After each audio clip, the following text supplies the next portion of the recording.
Усвоен е ревидираниот план за подобрување на квалитетот на амбиенталниот воздух за општина Куманово за периодот 2022-2026 година на седница на Советот на општина Куманово. Планот е подобрен со тоа што мерките остануваат исти, но сега општината може да ги следи мерките согласно субвенциите и сите активности што ги прави, информираше на седницата Филип Стојановски од Центарот за климатски промени. Општина Куманово 2 години наназад е вклучена во проект кој го имплементира UNDP. Проектот се вика Справување со загадување на воздухот. И истиот е финансиран од Кралството Шведска и кофинансиран со одлуки од Совет преку програмата од областа за заштита на животната средина, финансиран од општина Куманово. Во рамки на самиот проект, како активност се во 5 општини во кои се реализира самиот проект, и тоа општина Кавадарци, општина Струмица, општина Струга, општина Куманово и општина Струга и Гостивар, така.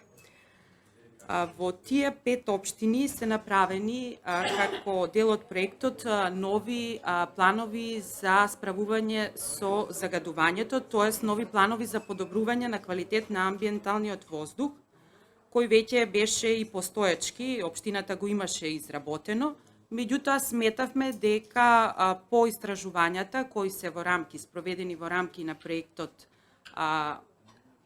справување со загадување на воздухот, истражувањата за испитување од каде доаѓаат најголемите емисии во воздухот од страна на лабораторија Амбикон по стандарди на Светска здравствена организација, сметавме дека треба да се направат нови и ревидирани планови за квалитет на воздух. Ова исто така беше една од предлог мерките кои беа предлог мерките кои самите граѓани инсистираат да ги метнеме на двата организирани граѓански форуми кои беа организирани во месец септември 2024 и месец октомври 2025. Ова се извинувам 24.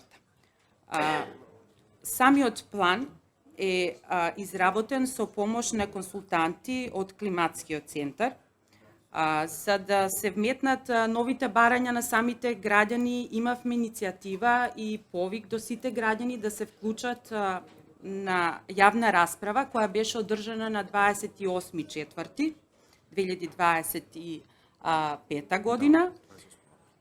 Така да 28 април, да. Така да сите, мислам дека и советниците имавте покана да земете учество, да вметнеме што поефикасни мерки како би се справиле со загадувањето на воздухот.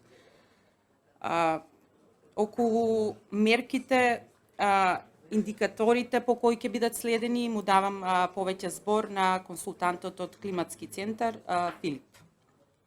Идејата е дека планот е подобрен, за разлика од претходниот план. Подобрен е, мерките остануваат исти, меѓутоа мерките во претходниот план беа општи, не беа насочени директно кон општината.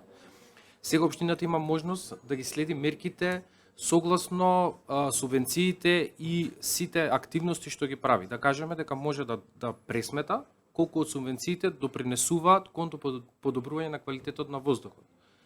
Другата работа што е подобрена, вклучени се и социјалните категории во самиот план и ги се препознаваат како маргинализирани лица и група на граѓани, каде што може општината да им помогне и се карактеризираат како критична ранлива категорија.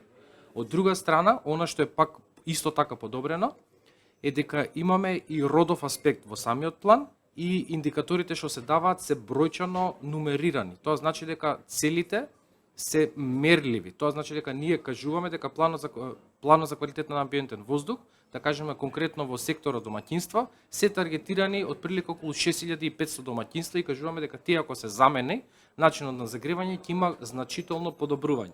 И така е направено за сите мерки и тоа што го спомна Сандра, и вклучена е уште една анализа, односно моделирање на PM2,5 частичките, каде што беше ангажирана лабораторијата од Амбикон. Што значи тоа да објаснам вака као народски кажано, беше земене примероци 191. Примерок 191, примерок одговарат на 191 ден. 191 ден се земени прашината, односно воздухот што се дише во општина Куманово, на исто место каде што е мерната станица. Се ставаат тоа филтри. Филтрите изгледаат исто како просмукал, како сисуваме на просмукал, кога згора нели се фаќа некој талог на прашина. Тој талог на прашина од секој ден се направи хемиска анализа. Хемиската анализа се разложи на хемиски елементи. Врз база на хемиските елементи се доби од каде потекнува загадувањето само за PM2,5 частичките. Претходно имаше пресметковна мерка што се вика инвентаризација, односно попис. Пописот се базира врз проценки на колку би се емитувало емисии од согорување на гориво. Согорување на гориво имаме во училишта, во градинки, во домаќинства, на отворени огнови. Потоа имаме согорување на автомобили, имаме согорување нели на отпадот кога ќе стои на самата депонија и сите тие се проценуваат врз база на предпоставки достапни податоци. Разликата со моделирањето кога се земаат овие примероци е дека се зема примерокот директно од една точка и после се анализира и дополнително помага кон тоа полесно да се идентификуваат загадувачите во општина Куманово.